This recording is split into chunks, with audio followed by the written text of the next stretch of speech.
Welcome to the Real Estate Pros Show, where we interview real estate investing professionals from coast to coast, as well as the service providers that serve the real estate investing industry. Our goal is simple: share what's working now to help you improve and scale your business to the next level and meet the pros that can help you get there.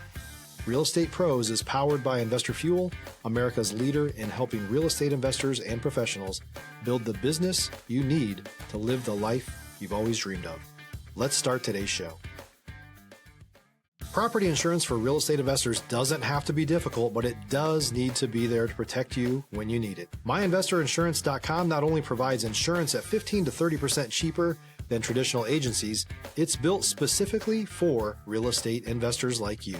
You can set up an account in about 2 minutes, get quotes on properties, turn on and turn off insurance for your fix and flip or rental properties in around 2 minutes without having to talk to anyone directly, all through our portal. There's no better way or faster way to make sure you've got the coverage you need to protect you, and no more lengthy policies either. Once you're set up, you're billed monthly and prorated by the day for however long your policy is active. It's powered by MSI, the third largest independent MGA, with 1.5 million customers and more than $1 billion in cumulative premiums written. Get set up today in about 2 minutes at myinvestorinsurance.com/fuel. All right. Hey, guys. Welcome back to our show. I'm your host, John Harcar, and I'm here today with Omid Tebyani, and we're going to talk about, besides his real estate journey, that new law that came into effect that, both buyers and sellers have to deal with as far as compensating their realtors. Guys, remember, at Investor Fuel, we help real estate investors, service providers, really all real estate entrepreneurs, 2 to 5x their business by really providing tools to grow the business they want to grow and in turn, live the life they want to live. So, Omid, welcome to our show. Hey, thank you, John. Thank you for having me. Appreciate it. Yeah, I'm glad you can come on here, and I'm excited to kind of learn more about you and talk about this new law that went into effect. But before we get into all that, tell our audience a little bit about your background, kind of, what got you into real estate and pretty much what got you here. Yeah, so my background is about 20 years in construction. I worked in, we did a lot of subcontracting between residential homes, high-end residential homes, even high-rises, including also commercial properties, industrial. So we worked on you name it. We're subcontracting. We did heavy structural steel, all sorts of metal work. And we did that for about 20 years. We were doing, and we were doing great. In 2013, it was just one of those times I'd done contracting for almost 20 years, and I just wanted to be a little bit more about my kids. So I decided to get into something that's a little more, give me some more flexibility as far as time with being my children. So that's why I got into real estate, and I got back into that in 2013. I got my real estate license, and I've been at the same brokerage since then, which is almost over 12 years now. Okay. In those 12 years, I've done residential and commercial properties, which is not very common, but right from the get-go, I had clients that followed me from my contracting business over into the residential industry and to the real estate industry, and which was a great blessing. A lot of people just going dry. So it was great. And right from the start, I had some commercial deals going on, including land, including industrial, and then obviously I had residential clients as well. And I guess kind of like my claim to fame is I worked really hard for clients instead of just trying to boom, boom, boom. I kind of built my business very slowly, one client at a time. And that basically came from, it was an old adage back in the days. They go, you have one upset client, they'll tell 10 clients, Right. Share it with 10 of their friends, but you do a good job. Maybe they'll share it with 2 or 3. So the idea was just to focus, just building the business on, a client being really happy, giving you the best reviews, and just kind of spreading that word of mouth and getting referrals. And that has culminated in pretty much 5-star reviews across Yelp, Google reviews, Rate My Agent, Zillow, all of them. So worked really hard to get here. Awesome. Okay. Now, was there any real estate influences or construction influences in your life prior to you getting into construction? Or did you just kind of dive into it? No, my father started the business. and he was kind of getting up there and elderly, and it was a family decision. Stop living on an island and join the #1 mastermind in America for professional real estate investors. Investor Fuel is a community of hundreds of the nation's top investors working together to build stronger businesses and better lives. In addition to the amazing community of real estate investors acting as a board of advisors for one another, Investor Fuel members have access to 100% funding on purchase and repairs for our members only, a health insurance program, and benefits and discounts that more than pays for the membership of most of our members, meaning it's actually costing you money to not be a member of Investor Fuel. If you're looking to scale your business and build a business that allows you to live the life of your dreams, please visit investorfuel.com today and book a call with our team. And I was glad I did it because he had a lot of experience in construction and contracting and negotiations. Mm-hmm. And funny enough, I was going to actually go into the music industry. I wanted to be a sound engineer and producer. And, it was just the timing that I decided to, come and hold the family business with my father. And I learned a lot, which applied that experience from 20 years of construction applied to the real estate business quite a bit. People, they sell homes. They really, very few know what's going on behind the wall or what are they standing on or what's above them. So it just Right. gave me a different introspection, when I'm standing with a client, as far as I can never actually tell them, hey, you can knock this wall down, because that's a contracting license versus a real estate license. But I could give some suggestions, and they could verify it with their contractor. So it just brought a different kind of experience and outlook on what they can do with the properties or what they could look out for. What were some of the challenges you had making the transition from doing the contracting to being a real estate agent? Well, one of the challenges definitely is, obviously, real estate is a commission-based, compensation-based business. So if you don't have some kind of a deal coming in all the time, it's difficult. It can be difficult. Some people have the support system. Maybe they're with a spouse, that's supplementing the income, or they have stuff put away. I didn't have much of that going. I was just coming out of the crash of 2009, 2010. So it was a really difficult time. But what I did was I had a degree in engineering, so it facilitated the opportunity for me to be able to work at an engineering firm. They were basically a soils and topographical and survey. So you went back into the W-2. Yes. Well, I came out of construction. I came back into the W-2, but I was part-time over there, and they gave me the flexibility to do engineering work, and whenever I wanted, doing the real estate work. So that gave me a lot of flexibility, and instead of having to actually do a punch in, punch out thing. And it was basically, I was doing a lot of taking off of plans and providing data for the civil engineering company. So that was very helpful to have, that transition, kind of a stepping stone to be able to build real estate on one by one. Clients, friends, they slowly started supplementing enough business where it took me about maybe a year or two to fully be able to do real estate full time. And it's been like that ever since.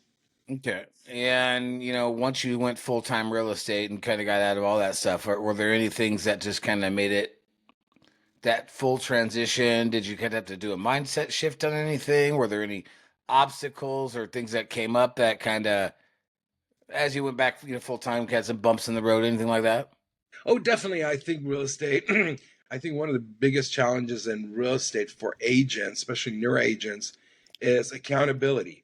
You have to have some kind of accountability curriculum in your system, which will create those opportunities for you. And if you don't, you'll learn really fast that you're going to have to adapt to finding a way. And for me, obviously, bills help. You got to pay your bills. You got your aspirations. You got your goals. Sure.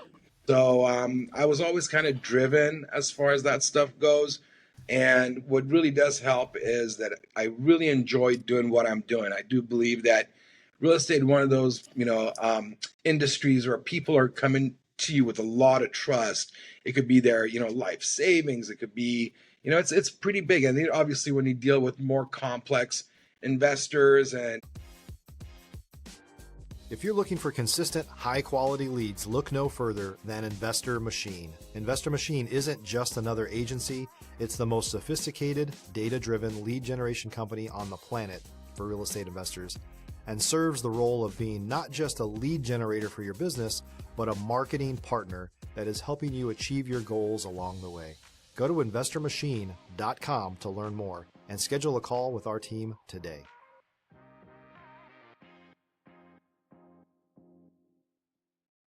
And buyers and sellers, it's a little different game, but at the most, it's, I think there's a lot of trust that goes into that. And it's one of those places I've felt I could bring a lot of integrity and honesty to the business. Not that it's not out there, but create my own little niche of going the very extra farthest step for every client, to be able to give them a really great experience buying or selling a house or a real estate or property. Do you work more with end users, or the people that are going to live in there versus investors? Have you started like increasing your an investor type of business? Yes, I have. Actually, most of them, I would say, they're end users. They're usually folks that are either buying or selling for themselves. I do have clients that are landlords that also lease their properties. I did transition in the past couple of years more into commercial real estate because, one, my client demand was there. And, I just had people that would work with me that say, hey, can you find me a warehouse? Hey, can you find me a retail? Hey, and one, I was kind of familiar with it right from the beginning when I started. I kind of got thrown into it to learn how the commercial industry works, and it's quite different from residential. There's not as much emotional ties to a property. It's more black and white. But yeah, I mean, it took a while, and I really enjoy both of them. They're different types, and I've found myself to be able to pivot to the different kind of clients. And I started a company just recently, past year or so, which I'm building up right now. It's called Rescom Group, and my idea is to bring agents, like-minded agents like myself, that are driven and they want to really help people, commercial agents, residential agents, and be able to help have clients that come and have a really good experience, and they have another type of transaction, stay with the people that they like working with. So that's kind of where we're at right now. Okay. And when are you expecting it, or when are you wanting to have something like that launched or done? Well, right now I'm actively recruiting. I have people that are interviewing, recruiting. I actively have residential and commercial transactions going on right now. I have a multi-unit family land up in Palmdale. We just put up. It's a 50-unit multi-family land. We just closed on a luxury residential rental. We just have a off-market multifamily property in LA coming up. And I mean, hey man, you take people, you take care of people, and you show you really care about them and their money and their time, and you'd be surprised what happens when you do that. 100%. What do you think have been some of the keys to your success, as far as when you started construction, then you made the transition to being an agent? What were some of the key things that helped you get to where you are or succeed? I think I was just always very driven. I remember for real estate in particular, when I was transitioning, I was looking for a new place to live, and the agent we were dealing with, I just felt they could have done a lot more. And I remember when I was getting to it, I'm like, this is a very specific niche. You can really help people make good decisions. But I would say mostly it was, I love the fact that I could spend more time with my kids. I had that flexibility to, enjoy dropping them off at school or picking them up, or, that flexibility. It really helped a lot, including my drive, and also finding a niche. I found it right away that the clients were responding. They really liked it, that I always would put their interests first. And they say, love what you do and you'll never have to work a day in your life. If you're a new or newer real estate investor looking to launch or grow your real estate investing business, please check out Investor Fuel Club. It's a coaching community, but unlike anything you've ever seen before.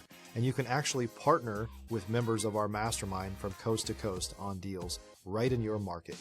There's no better opportunity to build a consistent business than to literally partner with pros to help you avoid costly mistakes, avoid the need for capital to do deals, and help you eliminate your fears as you're starting your business.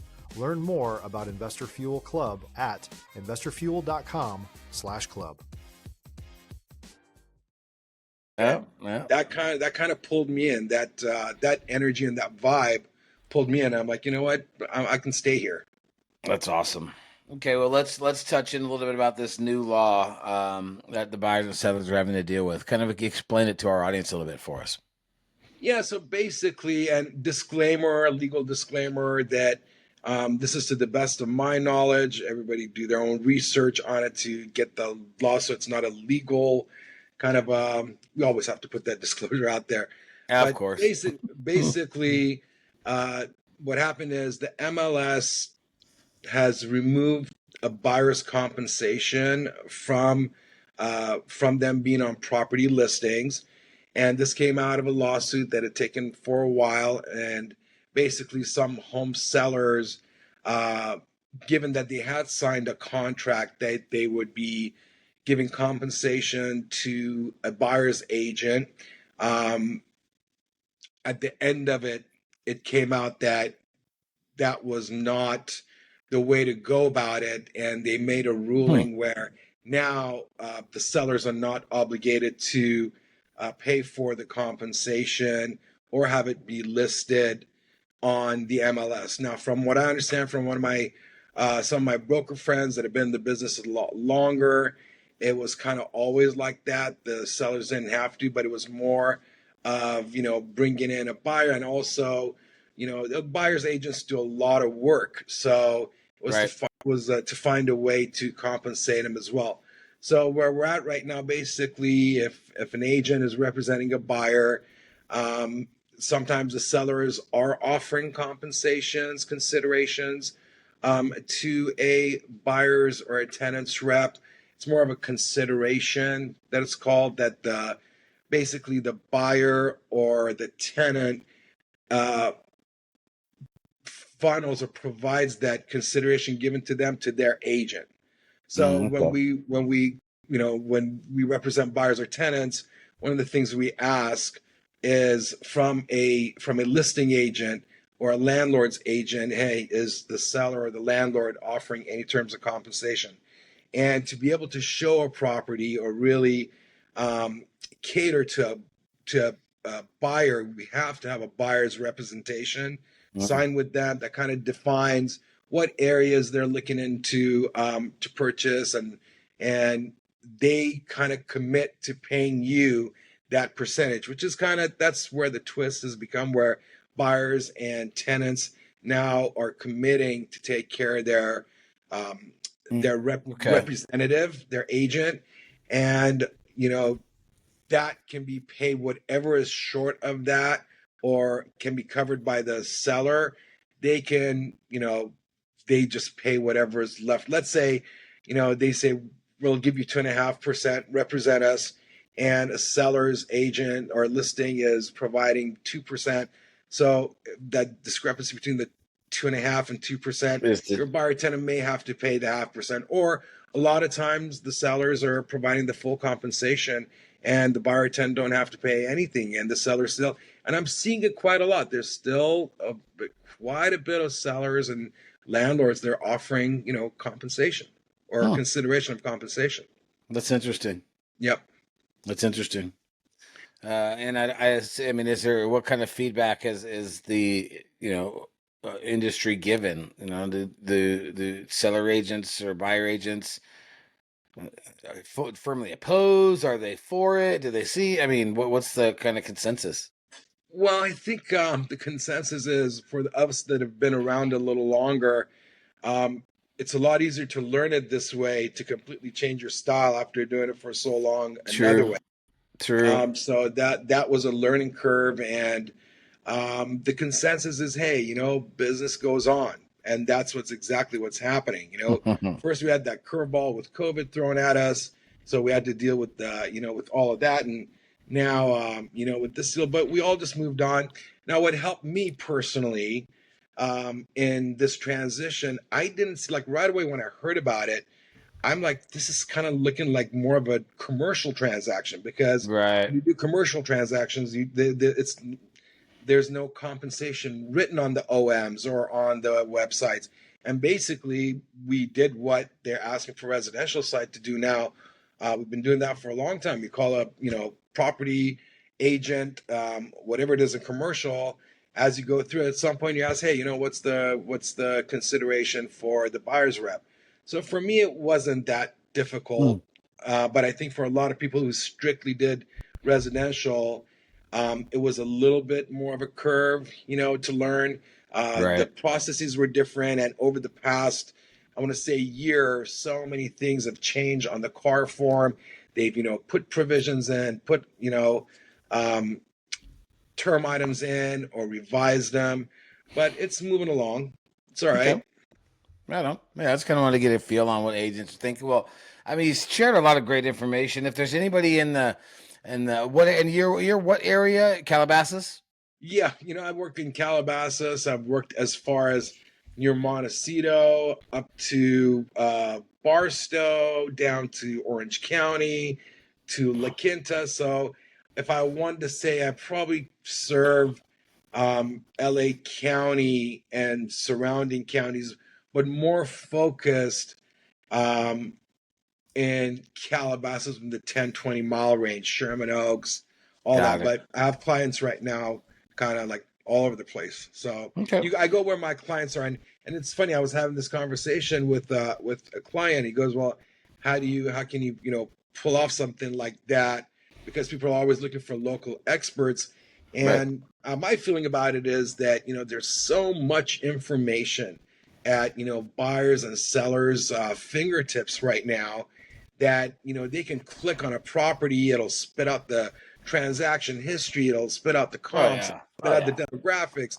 I mean, it'll, it does all the work for you. So to me, it gives people who want to, are going to step into that, it gives a little more flexibility to take listings not in their, immediate in their area locality. Right. Yeah. If folks want to get a hold of you, how do they get a hold of you? They can go to my email address, which is omid@omidtebyani.com. They can call me on my personal cell. I don't know if you want to put it up, or I'll just say it. We can put it on the show notes. Yeah, you can put it up on there. Yeah. It's usually my email, cell number, or office address. Cool. I'm sorry, office phone number. Right on. One thing I did want to ask John is thanks for having me on. I really appreciate it. I do see a lot of advertisement for companies saying, don't use a realtor. Oh, don't pay commission. Don't pay consideration to sellers. And it's, we'll buy your home cash. We'll close in 5 days. I see so much of that. And, in closing, I just want to say there's so much that listing agents do that it makes me cringe sometimes to think that, there's so many laws that we have to, follow. And there's so many things we look out for homeowners so they don't get scammed. When you get an escrow, what to look for.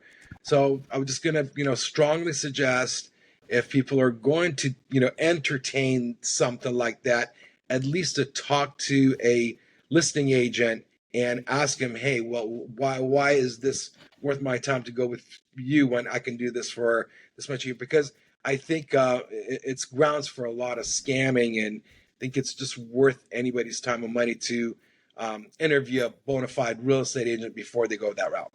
Well, I'll just state we don't support that stance. We obviously, there's a time and a place for everybody's opinion on how things will go. I appreciate you sharing that. Guys, if you have any questions for Omid, we'll put all the stuff in the show notes. Omid, thank you again for coming out. And guys, we'll see you on the next show. Thank you, John. Appreciate it. Cheers. Have a good one. Thanks for joining us for today's Real Estate Pros Show. You can learn more about the amazing benefits of the Investor Fuel Mastermind community, including surrounding yourself with hundreds of other rock stars, 100% financing for your deals, and members-only discounts from vendors you're likely already using that, as a member of Investor Fuel, will save you more than the cost of your membership. Visit investorfuel.com to learn more. If you're interested in joining us as a guest of this show, please visit investorfuel.com/pros to apply. You can also check the show notes for access to free resources, how to get access to world-class lead generation, and much more. Don't forget to subscribe so you never miss another episode. Have a great day. We'll see you on the next show.